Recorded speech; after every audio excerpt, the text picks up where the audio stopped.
بسم اللہ الرحمن الرحیم۔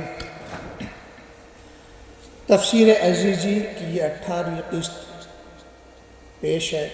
رب کا مطلب۔ لفظ رب کے عربی میں بہت سے معنی آتے ہیں اور یہاں سارے معنی مناسب اور درست ہیں۔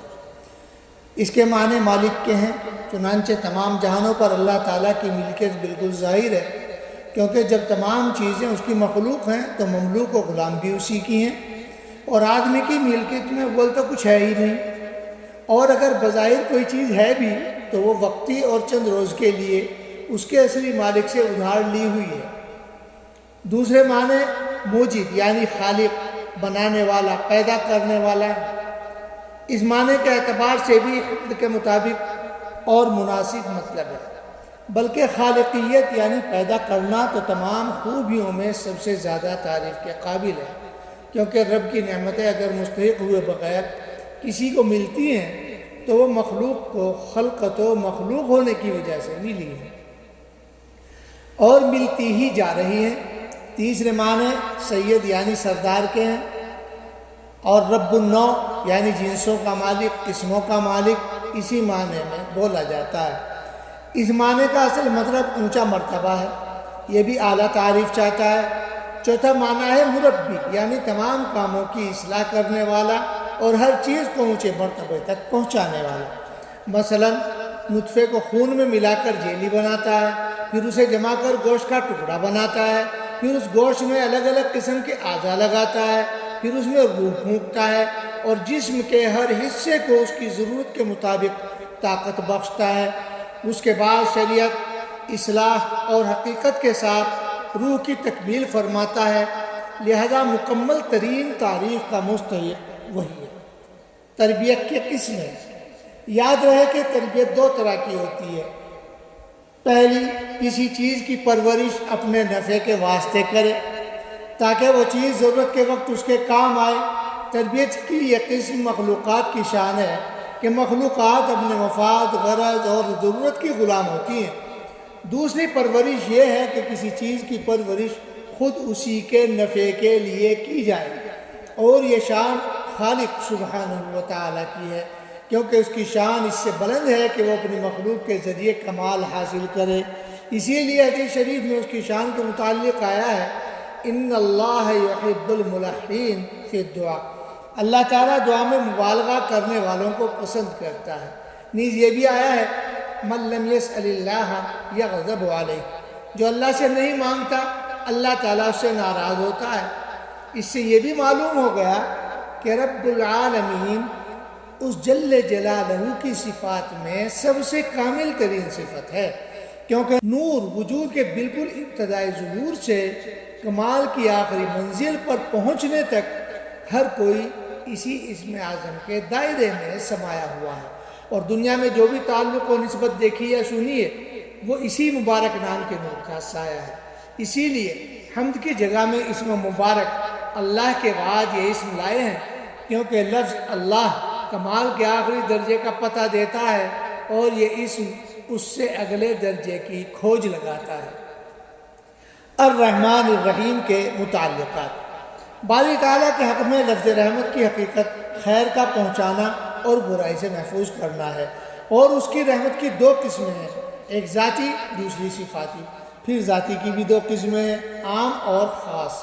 عام تو کسی مخلوق کو وجود میں لانا ہے، اس اعتبار سے عام رحمت کا حصہ ہر مخلوق کو حاصل ہے، اور رحمت خاص اللہ تعالیٰ کے قرب یعنی نزدیکی صلاحیت اور قابلیت بخشنا ہے کہ اپنے بعض بندوں کو باری تعالیٰ اس کے لیے خاص فرما لیتا ہے۔ صفاتی کی بھی یہی دو قسمیں ہیں، خاص اور عام۔ عام تو ہر مخلوق کو اس کے حال کے مطابق قابلیت و مرتبہ عطا فرمانا ہے، اور خاص ہر موجود کو ایسی چیز دینا جو اسے دوسروں سے الگ اور ممتاز کر دے۔ یہاں یہ بھی معلوم ہو گیا کہ رحمان الرحیم کا بسم اللہ میں ہونے کے باوجود یہاں دوبارہ لایا جانا تکرار نہیں ہے، یعنی بار بار نہیں کہ بسم اللہ میں آیا پھر سورہ فاتحہ میں آ گیا، کیونکہ بسم اللہ میں جس رحمت کا تذکرہ کیا گیا ہے وہ ذاتی ہے، اور یہاں جس رحمت کا بیان ہو رہا ہے یہ صفاتی ہے۔ چونکہ ذاتی کی عام خاص دو قسموں کے لیے دو ہی اسماء رحمان اور رحیم لائے گئے ہیں، تو جب صفاتی کی بھی یہی دو قسمیں ہیں، عام اور خاص، تو ان کی شان بتانے کے لیے بھی دو ہی اسماء لائے گئے، رحمان اور رحیم۔ بعض علماء نے کہا ہے کہ بسم اللہ میں رحمان اور رحیم کو لانے کا مقصد اس گھبراہٹ کو دور کرنا ہے جو اللہ کے نام کے ذکر سے دل پر چھا گئی تھی، جلالت کی بنا پر، جس نے دل کو بٹھا دیا تھا، مرعوب کر دیا تھا۔ اور یہاں یعنی فاتحہ میں بندوں کو پر امید کرنا ہے تاکہ مالک یوم الدین کے خوف سے وہ بے چین اور نا امید نہ ہو جائیں۔ اور چونکہ آگے کی عبارت میں عبادت کا تذکرہ آ رہا ہے جو ایک مشکل کام ہے، تو یہ ضروری تھا کہ یہاں امید دلانے اور خوف سے دوچار کرنے والے دونوں قسم کے سامان ساتھ کیے جائیں۔ اور ان دونوں مقام پر دونوں اسماء کو لانے کی وجہ یہ ہے کہ ایک تو گھبراہٹ میں عوام کی تسلی پر دلالت کرتا ہے اور ان کی امید کو جگاتا ہے، اور دوسرا خواص کے لیے ہے۔ بعض یہ کہتے ہیں کہ عالم کے وجود کی ابتدا بھی رحمت سے ہے، اور وہ رحمت عام اور خاص دونوں طرح کی ہے، اور اس کا انجام اور انتہا بھی رحمت پر ہے، اور وہ بھی عام اور خاص ہے۔ لہذا بسم اللہ میں تو ابتدائی رحمت کی طرف اشارہ کیا گیا، اور فاتحہ میں آخری والی رحمت کی جانب۔ نیز حمد کی ابتدا عام و خاص رحمتوں پر ہے، عام نظر میں عام رحمت اور خاص نگاہ میں خاص رحمت، لہذا حمد کا انجام بھی انہی دو قسم کی رحمت پر اسی تفصیل کے ساتھ ہونا چاہیے۔ یہاں یہ بھی اشارہ ہے کہ سورہ فاتحہ میں بھلے ہی حمد انتہائی کامل اور اعلیٰ ترین قسم کی ہے، پھر بھی یہ اللہ تعالیٰ کی بندے پر کی ہوئی عام یا خاص کسی بھی قسم کی نعمتوں کا بدلہ ہرگز نہیں ہو سکتی، تو پھر جزا کو بڑھانے کا سبب تو کہاں بن سکتی ہے؟ البتہ اگر اس حمد کے ساتھ ان دونوں قسم کی رحمتوں کو ملا دیا جائے تو یہ جزا کو اور زیادہ بڑھانے کا باعث بن جائے گی، اور عام رحمت عوام کے لیے اور خاص رحمت خواص کے لیے جزا اور ثواب کو مزید بڑھائے گی۔ یہاں اس جانب بھی اشارہ ہے کہ جس طرح دنیاوی رحمت دو قسم کی ہے، ایک عام جو کہ مخلوقات کو پیدا کرنا اور بنانا ہے، اور دوسری خاص جو ایک کو دوسرے پر فضیلت عطا کرنا ہے۔ اسی طرح آخرت کی رحمت بھی دو ہی طرح کی ہے، ایک عام جو نجات کا سبب ہے، اور دوسری خاص جو قربت الہی کا باعث ہے۔ یہ اس جانب اشارہ ہے کہ اللہ تعالیٰ کی رحمت اس کی حمد و تعریف کا سبب ہے، خاص رحمت خاص حمد کا وسیلہ ہے، عام رحمت عام تعریف کا ذریعہ۔ نیز یہ دونوں رحمتیں عبادت کا سبب بھی ہیں۔ مالک یوم الدین کے مضمون کے واسطے سے عام عبادت کا سبب عام رحمت اور خاص عبادت کا باعث خاص رحمت، لہذا حمد کو دو پہلوؤں سے ضرور جان لینا چاہیے۔ ایک یہ کہ یہ رحمت کا تقاضا اور اس کو متوجہ کرتی ہے، دوسری یہ کہ عبادت کی اصل اور مقصد ہے کہ انسان کو عبادت کے لیے ہی پیدا کیا گیا ہے، اور دوسرے عالموں کو انسان کے لیے۔ گویا کل کائنات کی پیدائش کا مقصد اصلی حمد باری تعالیٰ ہے۔ بعض کا خیال ہے کہ اصل میں رحمان اور رحیم اسی طرح کے دو الفاظ ہیں جیسے ندمان اور ندیم، اور ان کو محض تاکید کی وجہ سے لایا گیا ہے، جیسے بولا جاتا ہے کہ فلاں بہت تیز ترار ہے، حالانکہ دونوں کے معنی ایک ہے۔ بعض کہتے ہیں کہ رحمان میں مبالغہ زیادہ ہے کیونکہ حروف کا زیادہ ہونا معنی میں زیادتی پیدا کرتا ہے۔ رحمان میں 5 حروف ہیں اور رحیم میں 4، چنانچہ رحمان ایسا نام ہے جو باری تعالیٰ کے لیے ہی مخصوص ہے، اور اس نے اپنی برتری اور فوقیت کی وجہ سے علمیت یعنی ایسا صفاتی نام جو ذاتی نام کی طرح پہچان بن جائے، اور وہ لفظ بولتے ہی خیال وہی پہنچے جیسے لفظ صدیق بولتے ہی خیال سیدنا ابو بکر کی طرف جاتا ہے۔ تو علمیت کا مقام حاصل کر لیا ہے، لہذا اگر کوئی شخص اللہ تعالیٰ کے علاوہ کسی اور کو رحمان کہے گا تو کافر ہو جائے گا۔ لفظ رحمان میں مبالغے کا انداز۔ لفظ رحمان میں جو مبالغہ ہے اس کو 3 طریقوں سے سمجھا جا سکتا ہے۔ اول، مخلوقات کی کثرت و بہتات سے وہ عظیم رحمت سمجھ میں آتی ہے جس نے اس کو پیدا کیا۔ دوم، جن مخلوقات کو رحمت حاصل ہو چکی ہے ان کی کثرت، یہ دونوں قسم کی کثرت و زیادتی تو گنتی کے اعتبار سے ہے۔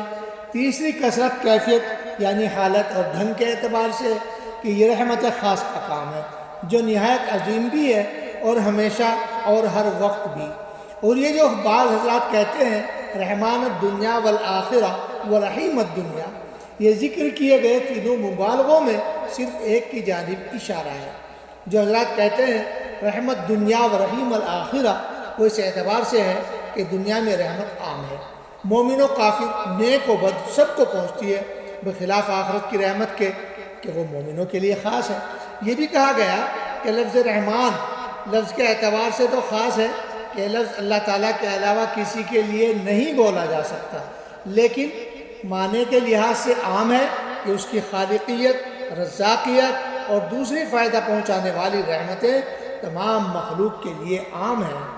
اور رحیم لفظ کے اعتبار سے تو عام ہے، یعنی انسانوں کا بھی نام رکھا جا سکتا ہے، انسان کو بھی رحیم کہہ سکتے ہیں، لیکن معنی کے لحاظ سے خاص ہے کیونکہ مخلوق کو بھی رحیم کہہ سکتے ہیں کہ فلاں شخص بڑا رحیم ہے۔ اور رحیم لفظ کے اعتبار سے تو عام ہے لیکن معنی کے لحاظ سے خاص، کیونکہ مخلوق کو بھی رحیم کہہ سکتے ہیں کہ فلاں شخص بڑا رحیم ہے، لیکن جو عنایت و مہربانی اور رہنمائی اس لفظ سے پہنچتی ہے اس کا مستحق صرف مومن ہے۔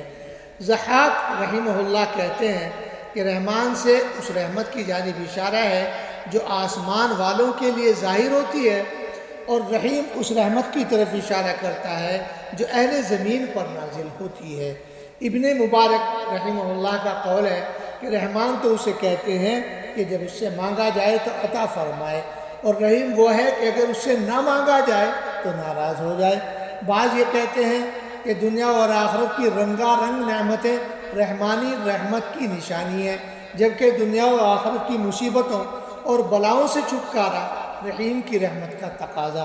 اور اگر رحمان ہر صورت میں رحیم سے زیادہ مبالغے والا ہے تو نازل ہونے کی ترتیب میں بھی اللہ پھر رحمان پھر رحیم ہے کہ پہلے اس میں ذات کو ذکر فرمایا، پھر صفاتی ناموں میں سے ایسا نام لایا گیا جو اس میں ذات کی ہی طرح خاص ہے، پھر دوسرا صفاتی نام ذکر فرمایا جو عام ہے۔